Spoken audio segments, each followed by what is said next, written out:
Hi everyone, Roshan this side from Research In and Out. So today we'll be doing the market analysis for the stocks. So let's do the first post-market analysis for the stocks which I had given yesterday. Okay, so let's see what has happened with those stocks. So we'll do it quickly. So if you see Power Grid, which was there, okay. Now this stock we had analyzed that if market is particularly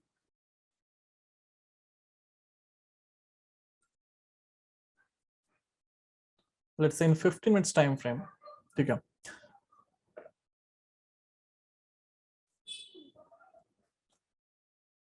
In 15 minutes time frame, if it is breaking this, then we have to go for the buy side, or from here we could have gone for the buy side, right? So this was two plan which we had. The another plan which I was not able to tell you was that if this could have given us a breakout, we could have gone for it. So this is your black line is your 50 EMA, जो black line है वो 50 EMA है, and 200 EMA जो है वो आपका green वाला है.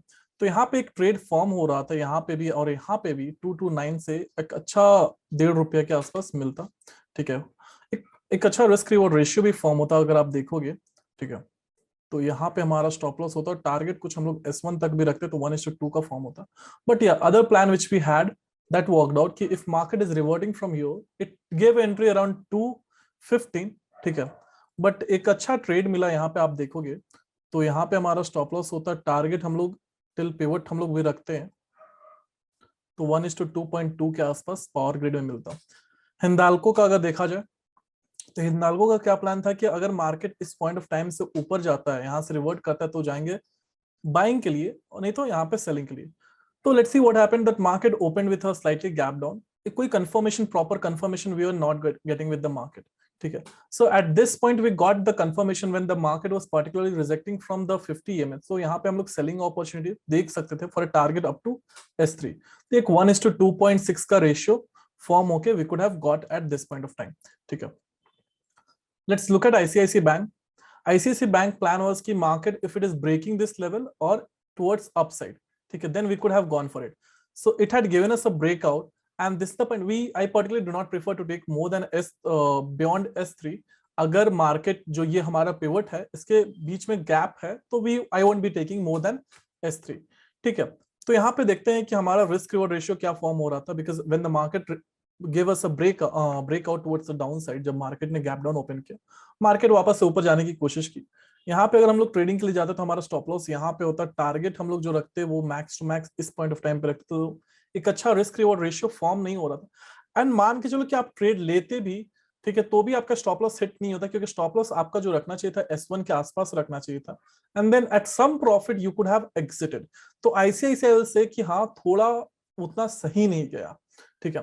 Let's look at Lupin. Lupin का क्या प्लान था कि if this is giving us a breakout then we could have gone for it. Now this had given us a breakout, but particularly nowhere retest has happened. So when we could have gone for the buy side, अगर ये level जो है वो break होता तब हम लोग buying के लिए जा सकते थे. हमारा दूसरा ट्रेड इनिशिएट हो गया जब मार्केट वापस ये डाउन ट्रेंड में आ गया एंड ये इट क्रॉस्ड 50 EMA, ठीक है. तो we could have gone for it. 50 EMA की जो इंपॉर्टेंस है वो आपका 5 minutes time frame and 15 minutes time frame में दोनों में है बहुत अच्छा इंपॉर्टेंस, ठीक है. So if you can see short position at this point of time, stop loss हमारा यहाँ पे होता, टारगेट हम लोग जो मैक्सिमम रखते हैं वो S1 तक भी रखते तो भी एक अच्छा खासा रिस्क रिवॉर्ड रेशियो फॉर्म होके दे रहा था हमारा 1:1.8 के आसपास, ठीक है. तो ये था हमारा ल्यूपिन का. सेल का if you see, sell we had की प्लान की if it is breaking this level ऊपर से तब जाना था और else towards the downside. So if you see कि सेल ने ब्रेकआउट नीचे की तरफ दिया एंड काफी टाइम के बाद ब्रेकआउट दिया, it gave around 1250.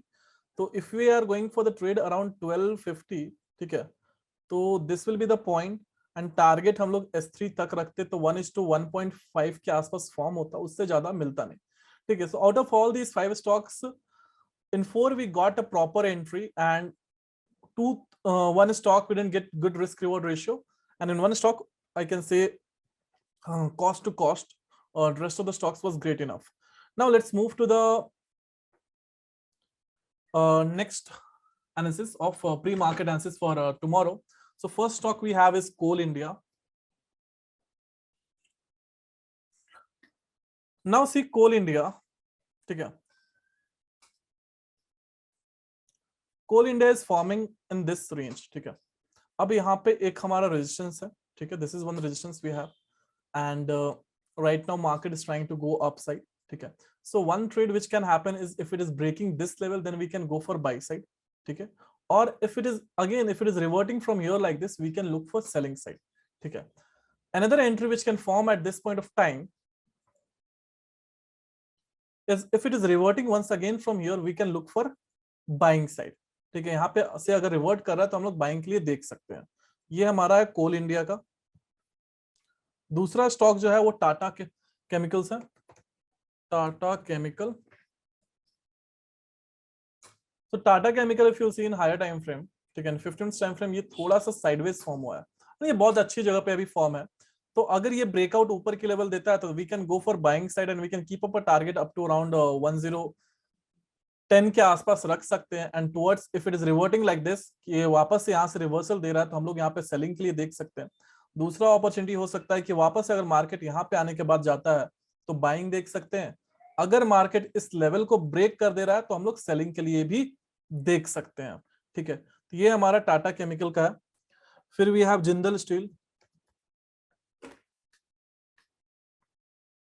Jindal Steel is forming a falling wedge pattern, and right now it is on the verge of breakout.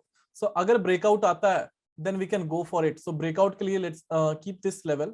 ठीक है, तो इस लेवल को ऊपर ब्रेक कर देता है तो we can go for the trade. And if we see the EMA, ठीक है, तो 15 मिनट्स में भी ये क्रॉस कर चुका है 50 and 200 EMA को, तो एक अच्छा बाइंग अपॉर्चुनिटी देख सकता है. And target we can keep it up around इस 564 के आसपास हम लोग रख सकते हैं.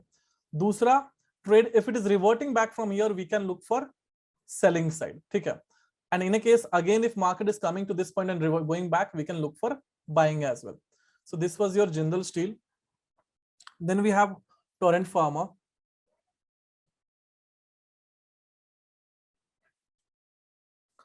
So Torrent Pharma, if you see the EMA, it has already in the uptrend and it is taking support from the 50 EMA.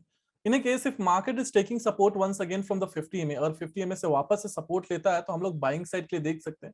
नहीं तो ये लेवल ब्रेकआउट होता है तो हम लोग सेलिंग के लिए जाएंगे for a target up to we can keep up around this level. ठीक है, और ये लेवल जो है ब्रेकआउट के लिए इंपॉर्टेंट होगा, तो इसके नीचे जाना है, 2830 के नीचे जाएंगे सेलिंग के लिए. ठीक है, तो ये हम लोग रख सकते हैं टोरेंट फार्मा के लिए. Then last one which we have is we have Reliance. अब रिलायंस का भी if you see it is forming a falling wedge. ठीक है, ब्रेकआउट आएगा we can go for the buying side. ठीक है, अगर ब्रेकआउट नहीं आता, if this trend is continuing, we will go for selling, keeping it very simple. Let's not complicate the trading. आ रहा है हमारे पोजीशन में, हमारे रडार में, will go for the trade. नहीं आ रहा है, वी विल लीव इट. ठीक है, इतने सारे स्टॉक्स, 3 4 5 आपको स्टॉक्स मिल जा रहे हैं, और क्या चाहिए. ठीक है, it's more than enough. Now we have M&M which is the last stock. अब on the verge of breakout, देखो ब्रेकआउट देगा, बाइंग के लिए जाएंगे. नहीं आएगा, ब्रेकआउट नहीं देगा, एक दो कैंडल नीचे फॉर्म हो रहा है. ठीक है, अगर मान के चलो कि इसके नीचे आ जाता है तो we can go for the selling side. ठीक है, up to target we can keep around 866 के आसपास हम लोग टारगेट रख सकते हैं. So that's all from today's analysis. I hope कि आप ये एनालिसिस यूज करोगे अपने ट्रेडिंग में, and definitely it is going to give you reward. Kudos to our team members who is helping me in doing all these analysis. So अगर आप Telegram channel follow कर रहे हो, then that's great. You'll be getting a good amount of information from there as well. So we'll see tomorrow once again. Bye guys, take care.